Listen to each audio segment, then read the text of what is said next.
이 시간 담임 목사님께서 내가 너희를 쉬게 하리라는 제목으로 말씀 선포해 주시겠습니다. 할렐루야, 할렐루야.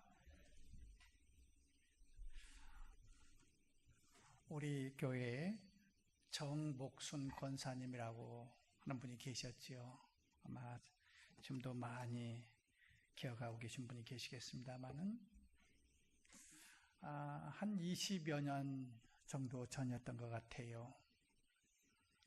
한참 정부에서 그 안전띠 단속 기간이었습니다. 그래서 신방을 가면서 안전띠를 매십시오 그랬더니 우리 정 권사님께서 안전띠를 어떻게 매느냐면 이렇게 처음 하는 거니까 이렇게 빼더니 목에다가 이렇게 감더니 딱 끼더라고요. 그래서 이제 거기에 앉았던 분들이 많이 웃기도 했습니다만은 얼마든지 그럴 수 있잖아요. 옛날 선교사가 시골길을 가는데 한 할머니가 머리에 무거운 짐을 이고 갔다고 하잖아요. 그래서 선교사님이 차를 세우시고 이 할머니를 태우고 이제 비포장도로를 달려가다가 얼마쯤 가다가 백미러로 보니까 이 할머니가 짐을 이고 있는 거예요. 그래서 선교사님이 할머니 짐을 내려놓으시지요. 그랬더니 아이고 내가 탄 것도 미안한데 어떻게 짐까지 내려놓겠소 했다는 말이 있지 않습니까? 날씨가 너무나도 무더워 살기 힘든 여름철, 시원한 곳에서 푹 쉬고 싶은 계절입니다. 방송 보도에 의하면 지난 25일부터 8월 5일까지가 휴가의 피크가 된다고 합니다. 많은 사람들이 쉬러 갑니다. 음악에도 쉼표가 있고 그림에도 여백이 있고 조각에도 공간이 있고 고속도로에도 휴게소가 있습니다. 그래서 한때 이런 말이 유행했습니다. 열심히 일한 그대여 떠나라. 그런데 어떤 사람이 노래를 하다가 숨이 막혀 죽었답니다. 왜 죽었을까요? 악보에 쉼표가 없었대요. 여러분, 요즘에 모두가 힘들고 어려운 시대에 살면서 지쳐있는 사람들에게 휴가가 필요합니다. 지난 20일 모 방송에서 뉴스하는 것을 보니까 불안과 공포로 머리에 두통과 가슴에 통증을 호소하는 불안장애 환자가 많다는 겁니다. 심한 불안이나 공포로 혈압 상승, 두통 등을 겪는 불안장애자는 지난 5년 새에 30%나 증가했대요. 그래서 신체 검사에서 이상이 없는데도 가슴에 떨림 현상, 호흡 곤란, 소화장애 증상이 계속되면 정신과 진료를 받아야 된다라고까지 이야기하더라고요. 최근 통계 자료에 의하면 대한민국은 우울증 대국으로 행복 지수가 가장 낮고 자살률이 1위를 차지하는 불명예의 나라가 되었습니다. 학생들은 공부, 청년들은 구직난, 중년층은 경제 빈곤, 노인들은 외로움과 생활고에 시달리면서 우울증 환자가 많다라고 이야기합니다. 우울증이라고 하는 것은 무엇입니까? 그저 짓눌리는 어떤 스트레스, 이런 것을 해소해 보려고 떠납니다마는 진정한 휴식, 수고하고 무거운 짐자들아 다 내게로 오라. 마치 서론에서 말씀드렸던 대로 이 할머니 짐을 지고 차를 탔지만은 그 짐까지라도 좀 차에다 내려놓으면 완전한 쉼이 될 텐데 그저 차는 타기는 탔지만은 머리 위에 이고 있기 때문에 진정한 휴식이 안 되는 것이지요. 우리가 휴가를 떠나기는 떠나지만 그것을 이 차에다가 내려놓으면, 머리에 이고 있는 것을 내려놓으면 온전한 휴가가 될 수 있는데 그 짐을 내려놓지 못해서 속도는 빠르게 갈 수 있지만은 항상 내 머리에는 이 무거운 짐이 놓여 있는 것입니다. 밀턴은 말하기를, 하나님의 말씀을 거역하고 죄를 지은 인간이 에덴 동산에서 쫓겨나 쉴 곳을 상실하고 하나님이 주신 안식을 잃어버렸다라고 이야기합니다. 여러분, 이것이 바로 인간들에게 가장 큰 불행이요 하나님의 심판이라고 했습니다. 그래서 창세기 3장에 하나님이 죄를 지은 인간에게 최초로 수고라고 하는 말씀을 하셨지요. 여자에게는 네가 수고하여 자식을 낳아야 할 것이고, 남자들에게는 내가 종신토록 수고하여야 소산을 먹고 살 거라고 이야기하지 않았습니까? 하나님이 여자에게 해산의 수고와 남자는 땀을 흘리는 수고의 벌을 주셨습니다. 죄 때문에 수고와 고생의 인생을 살아가고 있지요. 여러분, 하나님이 에덴 동산에서 안식을 주셨다가 거두어 가셨기 때문에 하나님이 안식을 주시기 전까지는 진정한 안식, 진정한 쉼이 아닙니다. 이러한 우리를 향해서 우리 주님께서는 수고하고 무거운 짐자들아 다 내게로 오라, 내가 너희를 쉬게 하리라고 하는 초청장을 보내오셨습니다. 정도의 차이는 있지만 우리 인간들 이러한 무거운 짐들이 있지 않습니까? 하나는 육체의 짐입니다. 가정의 짐, 자녀의 짐, 물질의 짐, 암담한 장래에 대한 짐, 질병에 대한 짐, 공포에 대한 짐, 외모와 열등감에 대한 짐, 패배감에 대한 짐, 절망감, 이러한 아픔들이, 이러한 짐들이 내 이고 있는 이 짐을 좀 내려놔야 되는데 내려놓지 못하고 있습니다. 또한 영혼의 짐이 있습니다. 영혼의 짐은 죄의 짐입니다. 죄를 범한 인간들의 마음에는 편안이 없습니다. 끊임없는 마귀의 고소와 양심의 가책 때문에 법망에서는 피할 수 있을지 모르지만은 이렇게 억누르고 있는 영혼에 대한 무거운 짐을 지고 가고 있습니다. 죽음에 대한 짐도 있습니다. 인간들이 가장 무서워하는 짐은 죽음입니다. 흙으로 지음받은 인간, 죄악의 대가로 죽어서 흙으로 돌아갈 수밖에 없는 인간. 그래서 히브리서 9장 27절에서 한 번 죽는 것은 정한 것이라고 이야기하고 있습니다. 그리고 그 후에는 심판이 있을 거라고 이야기하고 있습니다. 말씀대로 인간은 다 죽습니다. 이렇게 무거운 짐을 지고 살아가는 인간들에게 우리 주님이 초청장을 보내오셨습니다. 수고하고 무거운 짐자들아 다 내게로 오라고. 여러분이 인간 휴가를 떠나서 놀면서 쉰다고 영혼의 마음과 쉼과 안식이 찾아오는 것은 결코 아닙니다. 휴가를 끝나고 오시는 분들 중에서 많은 분들이 이렇게 외치고 있습니다. 아이고, 휴가가 더 피곤하네. 쉬려고 갔는데 돌아올 때는 진정한 휴식의 답을 얻지 못하고 오는 인생이 오늘 우리들의 인생 아닙니까? 참된 안식과 참된 쉼은 예수께서 주시는 그 쉼밖에 없습니다.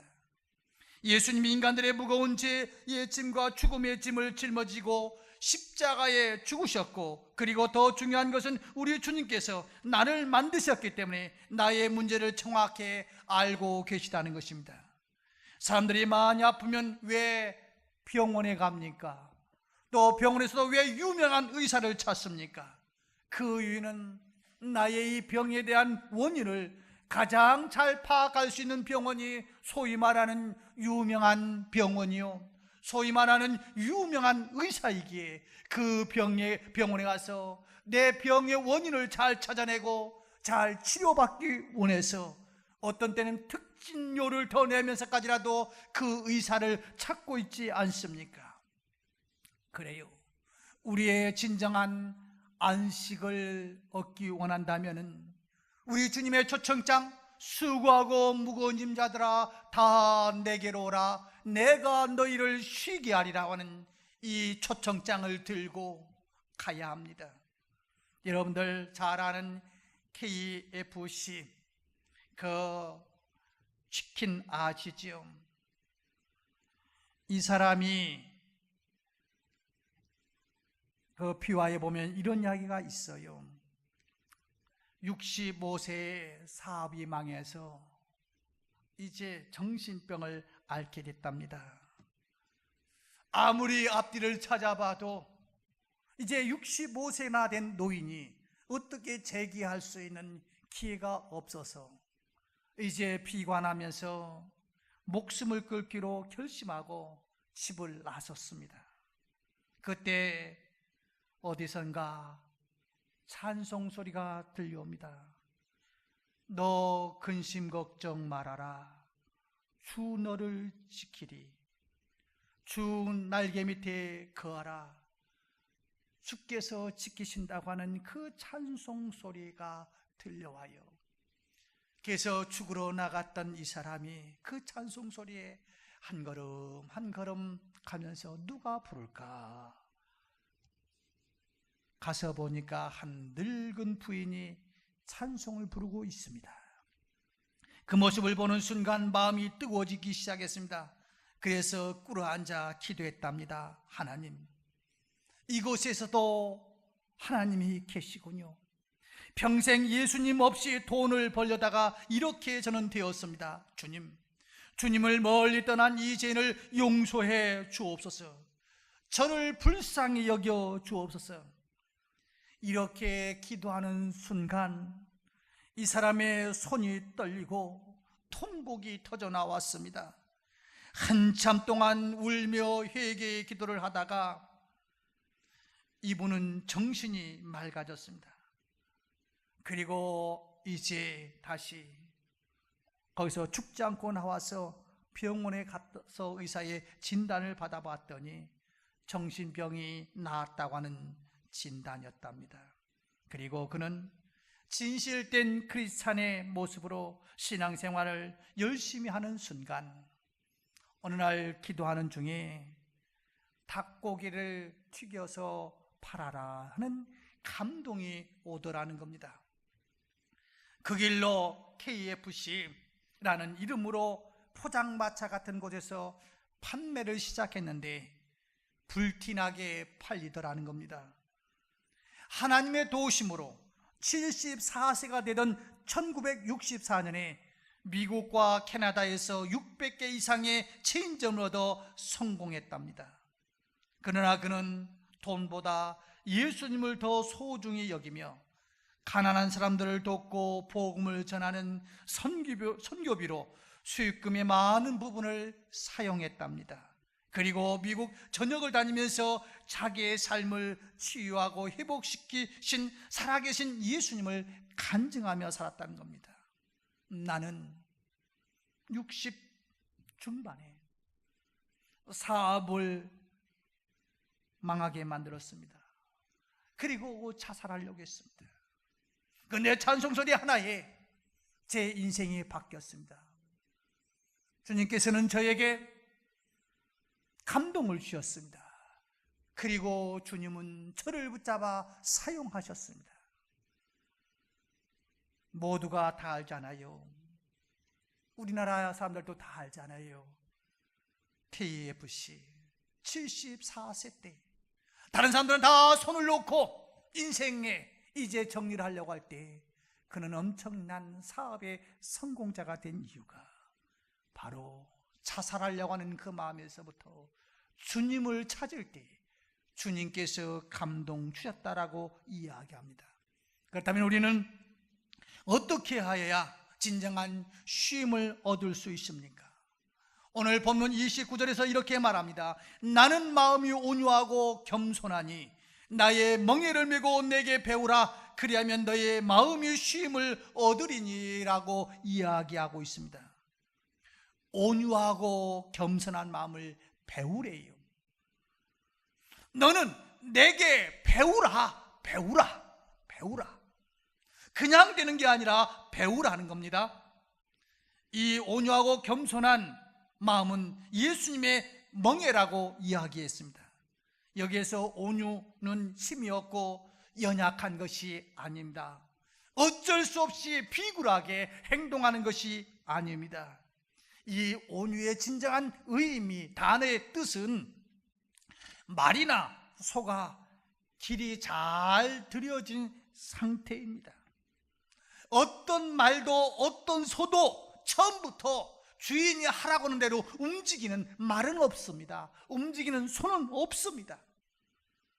끊임없는 훈련, 끊임없는 연단, 끊임없는 아픔, 이러한 훈련을 통하여서 이제 말이 이 주인과 마부가 한 마음이 되어서 손을 어떻게 마부가 건드릴 때는 빨리 뛰기도 하고 좌측으로 가기도 하고 우측으로 가기도 하고 어떤 데는 장애물을 위로 뛰어서 넘어가기도 하고, 이러한 훈련 잘 된 상태가 온유라는 겁니다.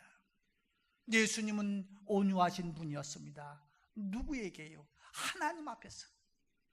당신의 뜻을 전개하기 위한 것이 아니라 나를 보내신 하나님의 뜻을 성취하기 위해서 우리 주님은 온유하신 분입니다. 길 잘 들여진 말과 같이, 길 잘 들여진 소와 같이 주인이 명령할 때 언제든지 순종하며 따르는 그 온유한 마음을 내게 배우라. 그러면 내가 진정한 쉼을 얻을 것이라고 이야기하고 있습니다. 하나님의 말씀을 잘 듣고 순종을 잘하는 사람, 부모님의 말씀을 잘 듣고 선생님의 말씀을 잘 듣고 순종하는 자녀, 학생들, 이들의 삶에는 순탄한 길이 있습니다. 그런데 고집센 아이들, 부모한테 매맞고 선생님한테 매맞으면서 인생의 길이 험난합니다. 여러분, 오늘 하나님께서 너희들 마음속에 진정한 쉼을 얻기를 원하면 온유하라. 잘 길들여진 소와 같이, 말과 같이 하나님의 말씀에 전적으로 순종하는 이 훈련이 필요하다는 것입니다. 그리고 두 번째는 진정한 쉼을 얻기 위해서는 겸손한 마음입니다. 예수님께서는 하늘 영광을 다 버리시고 이 땅에 오셨습니다. 겸손한 모습으로 우리에게 오셨습니다. 그리고 자기의 목숨도 다 우리를 위해서 주셨습니다. 우리 주님은 모든 것을 할 수 있는 분이지만은 우리 주님은 겸손하셨던 분입니다. 우리가 진정한 안식과 쉼을 얻으려면은 자기를 낮추는 겸손이 있어야 됩니다. 교만한 마음으로 높아지려고 하는 사람은 항상 무거운 짐과 수고로운 일들의 마음에 쉼과 평안이 없습니다. 그래서 항상 낮은 자리에 있는 사람은 평안하지만 그러나 높은 곳에 올라가는 사람은 언제나 떨어지고 불안합니다. 그렇다고 해서 저 희망과 소망과 욕망이 없는 사람이 행복하다는 이야기는 아닙니다. 진정한 삶은 어떤 자리에 있어도 항상 하나님의 은혜로 내가 이 자리에 있다고, 하나님께서 나를 도와주시지 않으면 안 된다고 하는 그 마음이 있는 사람은 겸손한 사람이에요. 한번 우리 청년들 물어볼까요? 노력하는 사람하고 머리 좋은 사람하고 여러분들은 어떤 사람이 되기를 원하십니까? 노력 굉장히 필요해요.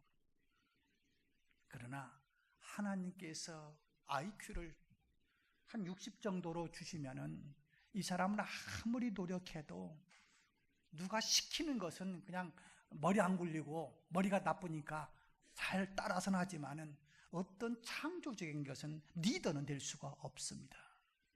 그러나 하나님께서 머리를 좋게 해주셨으면은 엉덩이가 고생 조금 덜해도 얼마든지 갈 수 있습니다. 그래서 어떤 부분들 속에서 그저 내가 했다고 하는 이야기가 아니라 하나님께서 나를 사용하셨다고 하는 그 마음을 가지면 겸손해질 수 있어요. 그런데 그렇게까지 가기가 쉽지 않습니다. 한 형제가 있었다고 합니다. 참 우애가 좋고 인격이 좋은 소문난 형제입니다.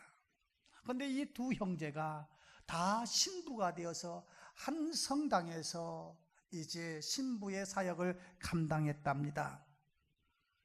이 성당에 사람들이 몰려오기도 하고 모든 소문도 좋으니까 제일 싫어하는 자가 누구겠습니까? 마귀 아니겠습니까? 마귀가 긴급회의를 했어요. 저놈들 형제들이 너무 우애도 좋고 또 인격도 좋고 또 교인들한테 인정도 받아서 이렇게 이 성당이 성장하는데 어떻게 하면 이걸 깨버릴 수 있을까 하면서 회의를 했더니 한 졸개가 씩 웃더니 제가 하겠다고 나서더라는 겁니다. 그리고 조금 지나서 있다 보니까 막 형제끼리 대판 싸움이 벌어지더래요. 막 뺨도 때리고 멱살도 잡고.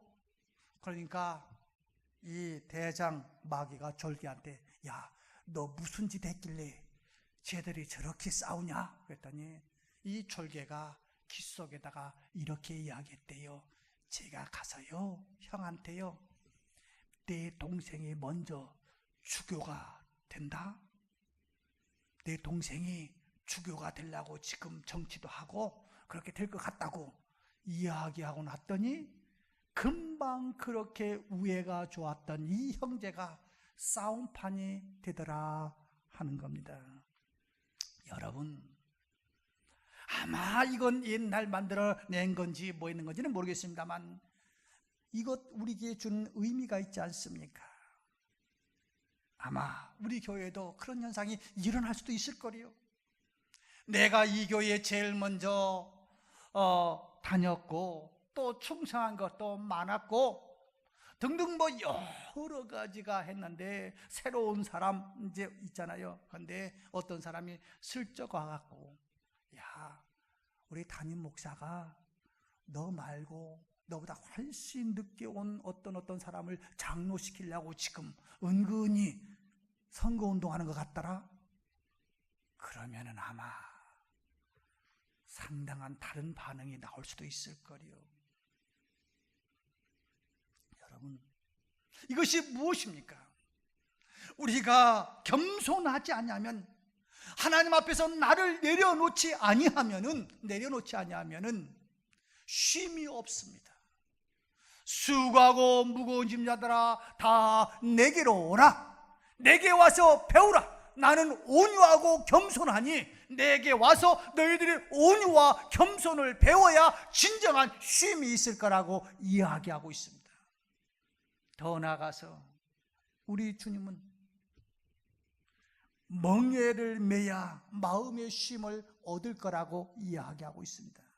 나는 오늘 29절 30절에서 이렇게 말씀하고 있지 않습니까? 나는 마음이 온유하고 겸손하니 나의 멍에를 메고 내게 배우라. 그리하면 너의 마음이 쉼을 얻으리니 이는 내 멍에는 쉽고 내 짐은 가벼움이라 라고 이야기하고 있습니다. 우리 모두에게는 사명이 있습니다. 이 사명을 깊이 깨달으면 그것이 짐이 될 수가 없습니다. 학생들은 공부하는 것이 내게 하나님께서 맡겨준 사명이라고 하는 것을 감당하면 공부하기 싫어서 땡땡이 치지는 아니할 겁니다. 남편이 가정을 이렇게 경제를 책임지는 사명이 내게 있다라고 생각하는 사람은 일하러 나가면서 투덜투덜거리면서 직장에 출근하지 않을 겁니다. 내게 주신 사명이 너무 고마워가지고 당당하게 갈 겁니다. 여러분들도 많이 보시겠습니다마는 어젠가요 어떤 사람이 잡혀오면서 당당하게 있는 한 여자를 평가하기를, 왜 그 사람이 그저 심판 오류가 났다는 것 때문에 눈물 흘리던 그 30대 여인이 수많은 기자들 앞에서, 수많은 사람들 앞에서 저렇게 당당해질 수 있을까? 여기에 대해서 일부는 이렇게 이야기하더라고요. 그가 모시를 지키는 것이 자기의 종교적인 사명이라고 생각했기 때문에, 신념으로 생각했기 때문에 저렇게 당당하게 나오는 것 같다고. 다른 사람들은 안타까워하지만은 그 여인은 당당했던 그 이유가 뭐입니까? 내가 감옥에 갈 수도 있고 많은 사람들 앞에서 다른 평가를 받을 수 있음에도 불구하고 그가 당당하게 나오는 이유는 잘못된 것이지만은 자기의 사명이 무엇이냐, 내게 주신 사명이 무엇이냐 하는 것을 깨닫는 사람들은 그것을 무거운 짐으로 여기지를 않습니다. 진정한 쉼을 얻기를 원하십니까? 내게 주신 사명을 쳐버리려고 하지 마시고 내게 주신 사명을 감사함으로 받아들이시기를 바랍니다. 말씀을 맺겠습니다. 오늘 주님은 휴가를 떠나는 우리들을 향해서 이렇게 말씀하고 있습니다. 수고하고 무거운 짐자들아 다 내게로 오라. 지금 머리에다가 무거운 짐을 이고 가는 한 할머니를 향해서 선교사님은 이렇게 외칩니다. 내 차례를 타십시오. 이 할머니가 선교사의 차를 탔듯이 우리는 예수님을 영접했습니다. 그럼에도 불구하고 이 할머니가 이고 있는 짐을 내려놓지 못하듯이 우리의 마음속에서는 진정한 쉼이 없을 때가 있습니다. 그런데 오늘 주님은 이 쉼을 얻기 원하면 온유하고 겸손하고 멍에를 메고 내게 배우라고 이야기하고 있습니다. 이 초청에 응하셔서 진정한 안식이 있는 여러분의 삶이 되시기를 주의 이름으로 축원합니다. 기도하겠습니다. 하나님 아버지, 수고하고 무거운 짐들아 다 내게로 오라. 내가 너희를 쉬게 하리라고 하신 주님의 초청에